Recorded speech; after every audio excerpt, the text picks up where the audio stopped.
happy long weekend. Meron ka na bang pupuntahan? Meron akong isasuggest sa inyo. Merong isang malupit na beach destination na malapit lamang dito sa Metro Manila via SLEX. Kaya siyang tahakin within 2 to 3 hours. At pasok siya sa probinsya ng Quezon. Yes guys, Quezon Province, wherein meron ng malulupit na mga beach destinations na talaga namang dinadayo dito. Pasok siya sa bayan ng Sariaya. Nakapunta ka na ba dito? Kung hindi pa, ang daming beach destination sa lugar na to. And uulitin ko lang, para sa mga tinatamad mag-drive katulad ko, 2 to 3 hours lang nasa Quezon ka na. Parang nagpunta ka lang ng EDSA o nagpunta ka lang ng Laguna o kung saan man na sikat sa mga beach destination. Pero guys, ang lugar na to ay talaga namang babalik-balikan mo kapag pinuntahan mo na dahil napakarami pang pwedeng dayuhin sa lugar na to. Why? Bakit? Dahil mura, sulit, affordable, malawak, at very relaxing ng ambience dito. Guys, pasok siya sa mga family gatherings, sa mga company outings, malalaking grupo, maliit na grupo, pasok siya dito dahil napakalawak ng beach resort na ito.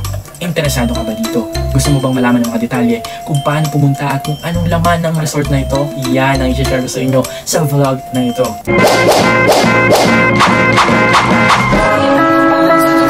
Pool and beach destination. Sulit and affordable staycation. 2 to 3 hours away from Metro Manila. Perfect for parties, family or team gatherings. Relaxing getaway. Malinis and sariwang ambience. Maraming activities na pwedeng gawin din dito. Malawak na beach resort with spacious parking, safe and secured. Together, let's experience Quezon Province. Interesado ka? Well guys, keep on watching. Pero bago ang lahat, welcome to our channel.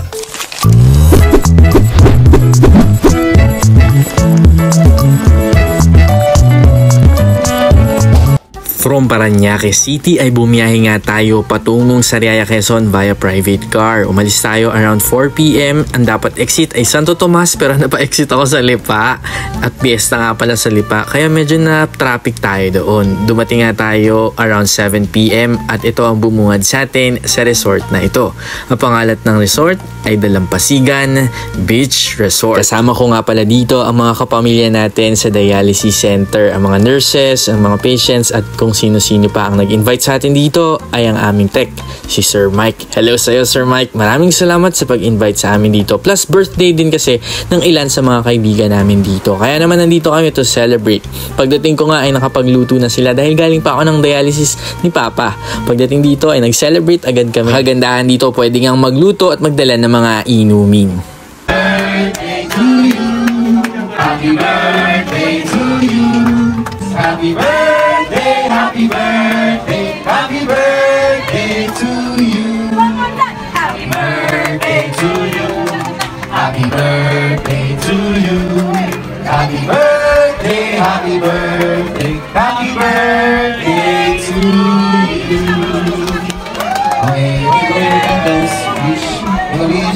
Boodle fight nga ang napili nilang pagkain ngayong gabi. At sobrang sayo ko dahil merong mainit na sabaw. Kinain ko lang mainit na sabaw at saka kanin. Happy na ako doon. Sobrang happy. And then nag-relax na ako dito sa paligid. Tumabi ako sa may gandang karagatan na sobrang nakaka-relax ang tunog at hampas ng alon sa baypay. Tapos nakikita ko na yung mga iba pang mga nakabook dito ngayong araw. Pagulaglag. Tumawa ka pa. Pogi. Pogi. Pogi ah. Pogi. Yeah. Party, party.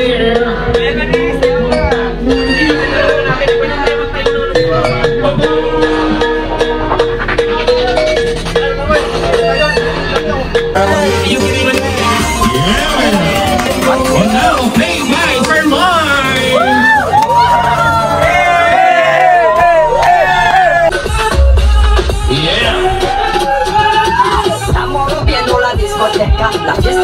Mga Pilipino, ang ganda mo, ang beauty mo, ang kinis pa ng kutis.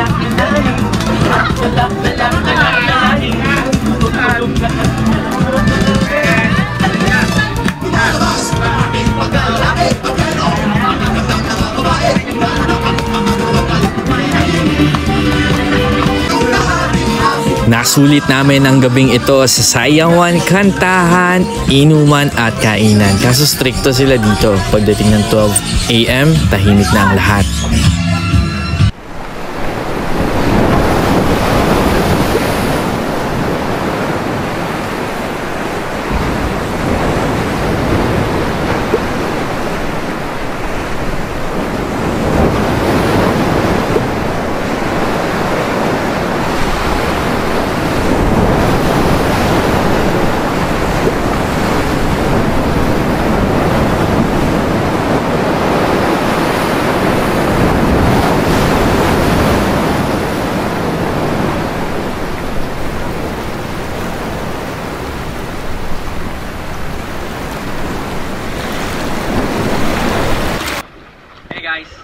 tayo ngayon sa Sariaya sa Dalampasigan Beach Resort. And itutur ko ulit kayo dito sa dagat. Kasi lagi tayo may pa-tour sa dagat. Napanood nyo ito yung mga vlogs natin sa Kalatagan. Kung hindi pa, panoorin na ninyo guys. Ang oras natin ngayon ay around 7:30 AM yata. And sobrang ganda. Noong araw. Good morning guys. Welcome to Sariaya, Quezon. Basta dito. Well, ang ganda ng dagat nila dito. Kasi wala masyadong bato. And nakikita nyo ba? Walang masyadong bato. Medyo dark lang yung color. Pero parang gray yung sand niya. Tapos nakasins kasi ako. Pero gray siya. Yun lang. Ang twist dito. Ang twist dito ay marami akong nakakasalubong dito na color blue jellyfish na tulad nito. Ano ba yun? Kita nyo yan? Yan. Dami yung makakasalubong na ganyan. Gusto mo yung may bigla ka nakakasalubong na ganyan. Medyo malina yung signal dito. When I searched, and I asked pala na lang yung mga open ako. I asked if pag nadikitan ako ng mga parang blue na jellyfish na yun, anong mangyayari? Sabi nila, Makati, pag kinalikot o ginalaw, sabi nga nila, landiin. Pag nilandiin mo, makakati ka. Sabi nila, yelo-yelo lang na yung mga first thing na kasama. Ngayon na naman siya, wala yan. Ako, yun. And then, meron din dito mga kulay pula na meron may mga spike, which is pinaka-scary yun para sa mga nagkakain ng kapit ko. Kasi sea urchin yun, boy, sea urchin. Tapos nakita ko, merong mga sea urchin, di ba may patusok? Nawawala nung sa sea urchin yung mga tusok niya. Pero scary siya na makakakita. Hirap daw yung tanggalin, tunawin. At tunaw lang talaga yung basta, sabi nila Kuya Boatman. So medyo risky pag nag-walking, tapos nakikita ako ng mga kaya nakakatuwa, nakaka-excite, nakaka-happy, nakaka-excite siya. Pero all in all, for me, ang ganda ng sand. Kasi nga lang, so sobrang ganda ng sand niya, kung ano-ano yung tumatambay dito at napapadpad noong alon. Yun yung disadvantage siguro nun. No, kunyari may maraming bato, di ba sabi ba, maraming bato, maraming bato. So baka nabablock ng mga bato yung mga foreign objects o yung mga kalingan, mga ganyan, nabablock niya at hindi nadidire-diretso dito yung mga jellyfish, yung mga sea urchin, gano'n. Kasi yung mga to ay napapadpad lang din naman sila. Kumbaga, hindi rin nila kasalanan na napadpad sila dito at nagkita kami at nag-meet kami dito. Ayun. Pero all in all, for me, ang ganda. Ang ganda nung sand nila dito, ang ganda ng dagat nila dito. If malapit kayo dito, Dalampasigan Beach Resort, daan na rin kayo dito. Mamaya, ay iikot pa ako at ipapatal ko kayo dito. Let's go! Renu Rena Rena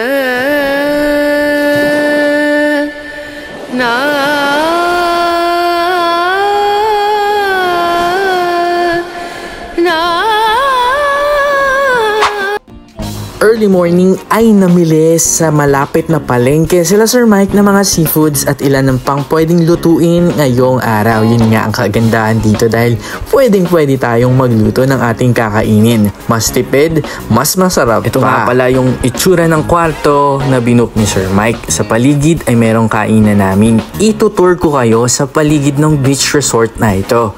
Ipapakita ko lang sa inyo yung mga itsura pero hindi ko na iisa-isahin. Bakit? Dahil sobrang lawak ng beach resort na to, as in literal malawak siya. Dahil kung iikutin mo, merong malalaking mga bahay, merong maliliit, may mga kubo, may mga malalaking kubo, iba-iba. Your choice, bahala ka kung anong gusto mong pagstayan dito. Kaya nga sinasabi ko na sakto para sa mga pamilya, sa mga team buildings, sa mga company outings dahil pasok na pasok. Kahit 100 o 500 katao pa kayo dito na magbo-book, pasok na pasok. Hindi kayo magsisisi dito dahil sobrang lawak. Maraming lugar na kung saan pwede kayong mag-relax at bigyan ng oras ang sarili ninyo. Sulit na sulit ang stay dito. Promise guys. Kaya naman, ito, panoorin ninyo ang ilan pa sa mga clips sa paligid ng beach resort na ito. Again guys, it's Dalampasigan Beach Resort. Ilalagay ko sa description box, sa comment section, ang ilang pang detalye kung paano kayo magbubook sa resort na to. Promise guys, sulit at maganda dito. Nakaka-relax at sobrang nakakawala ng pagod lalo na ngayong long week. Trivia muna tayo. As the only Mount Banahaw town in both Quezon and Laguna provinces that has a seacoast, this town is famous for its pristine beach resorts and nature trekking activities that led adventurous hikers to the peak of mythical Mount Banahaw. With more than 100 of cultural properties and ancestral houses mostly built in Art Deco architecture within the municipality, Sariaya, Quezon is considered as the heritage town of Quezon and the Art Deco capital of Southern Luzon. With a 2020 census population of almost reaching 161,000, Sariaya, Quezon is the most populous municipality in the province of Quezon and the 19th most populous municipality in the Philippines. Isa sa best part ng resort na ito ang kanilang swimming pool area kung saan pwede kayong magbanding at magtampisaw dito. Malamig din ang kanilang tubig dito. May mababaw, may gitna at mayroong malalim na part ang pool nila dito. Kaya naman napakasaya ng bonding moments namin dito. Nabanggit ko na ba na infinity pool style ang itsura ng pool nila dito kung saan pag nagpicture ka ay connected ang picture mo doon sa karagatan nila. Astig! Kapag hindi nyo trip mag-swimming sa dagat, ay may choice kayong mag-swimming dito sa swimming pool. Talaga namang ang daming choices na pwedeng pagpilian kapag pumunta dito sa beach resort na to.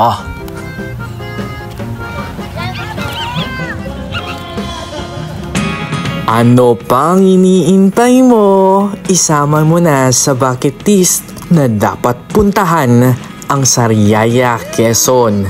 Sama-sama, suportahan natin ang lokal na turismo ng probinsya ng Quezon dahil talaga namang mapapagmalaki natin ang iba't ibang mga tanawin at beach destination ng probinsyang ito. Ano, parinin na sa Quezon Province. Kinahapunan ay bumalik na din kami pabalik ng Manila. Dumaan nga muna kami sa bahay ni Sir Mike dito at idinaan niya nga muna kami sa ilan sa mga sikat ng bilihan ng mga pasalubong malapit sa kanila katulad ng tamales, longganisa, suka at iba-iba pa. Staring at the blank page before you. Open up the dirty window, let the sun illuminate.